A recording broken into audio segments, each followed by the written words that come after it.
Hi friends, ಎಲ್ಲರಿಗೂ ನಮಸ್ಕಾರ. Welcome to the UK home cook channel. ನೀವೇನಾದರೂ ನಮ್ಮ ಚಾನಲ್ ಹೊಸದಾಗಿ ನೋಡ್ತಾ ಇದ್ರೆ ಸಬ್ಸ್ಕ್ರೈಬ್ ಮಾಡ್ಕೊಳ್ಳಿ, ಮತ್ತೆ ಬೆಲ್ಲೈಕನ್ನ ಪ್ರೆಸ್ ಮಾಡಿ. ಇವತ್ತು ನಾವು ಕ್ಯಾಪ್ಸಿಕಮ್ ಪಲ್ಯ ಮಾಡೋದನ್ನು ನೋಡೋಣ. ಕಡಾಯಿಯಲ್ಲಿ 2 ಚಮಚ ಆಗಷ್ಟು ಎಣ್ಣೆ ಹಾಕೊಳ್ಳಿ, ಮತ್ತು 1 ಕಪ್ ಆಗಷ್ಟು ಕಡಲೆ ಹಿಟ್ಟನ್ನು ಹಾಕೊಳ್ಳಿ. ಇದನ್ನು ಲೋ ಫ್ಲೇಮಲ್ಲಿ ಇಟ್ಕೊಂಡು 4 ರಿಂದ 5 ನಿಮಿಷ ಹುರ್ಕೊಳ್ಳಿ. ಹುರಿದ ಮೇಲೆ ಇದನ್ನು ಸೈಡಲ್ಲಿ ತೆಗೆದಿಟ್ಕೊಳ್ಳಿ. ಅದೇ ಕಡಾಯಲ್ಲಿ 3 ರಿಂದ 4 ಚಮಚ ಆಗಷ್ಟು ಎಣ್ಣೆ ಹಾಕಿ 1 ಚಮಚ ಆಗಷ್ಟು ಸಾಸಿವೆ ಜೀರಿಗೆ ಮತ್ತು ಒಂದು ಸ್ವಲ್ಪ ಕರಿಬೇವು, 1 ಕಟ್ ಮಾಡಿರೋ ಈರುಳ್ಳಿ ಹಾಕಿ ಇದನ್ನು ಚೆನ್ನಾಗಿ ಫ್ರೈ ಮಾಡ್ಕೊಳ್ಳಿ. 1-2 ನಿಮಿಷ.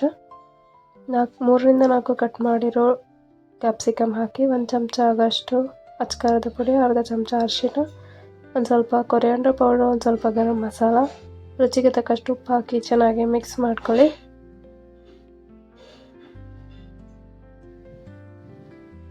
ಮುಚ್ಚಳ ಮುಚ್ಚಿ 3 ರಿಂದ 4 ನಿಮಿಷ ಬೇಯಿಸ್ಕೊಳ್ಳಿ. ಮಧ್ಯದಲ್ಲಿ ಕೈ ಆಡಿಸ್ತಾ ಇರಿ, ಇಲ್ಲಾಂದರೆ ಸೀದೋಗೋ ಚಾನ್ಸಸ್ ಇರುತ್ತೆ.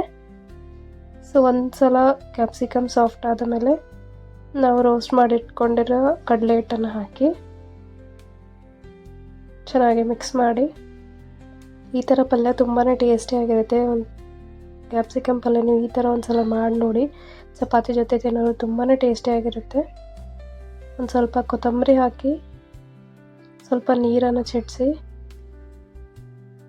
ಯಾಕಂದರೆ ಕಡಲೆ ಹಿಟ್ಟು ಸ್ವಲ್ಪ ಉಬ್ಬಬೇಕಂತೇಳಿ. ಮತ್ತು ಚೆನ್ನಾಗಿ ಮಿಕ್ಸ್ ಮಾಡಿ 1-2 ನಿಮಿಷ ಬೇಯಿಸ್ಕೊಳ್ಳಿ. ಕಡಲೆ ಹಿಟ್ಟು ಬಳಸ್ಕೊಂಡು ಡಬ್ಬು ಮೆಣಸಿಗೆ ಪಲ್ಯ ಅಥವಾ ಕ್ಯಾಪ್ಸಿಕಮ್ ಪಲ್ಯ ತಿನ್ನಲು ರೆಡಿಯಾಗಿದೆ. ಈ ರೆಸಿಪಿ ನಿಮಗೆ ಇಷ್ಟ ಆದರೆ ಲೈಕ್ ಮಾಡಿ, ಶೇರ್ ಮಾಡಿ, ಕಮೆಂಟ್ ಮಾಡಿ.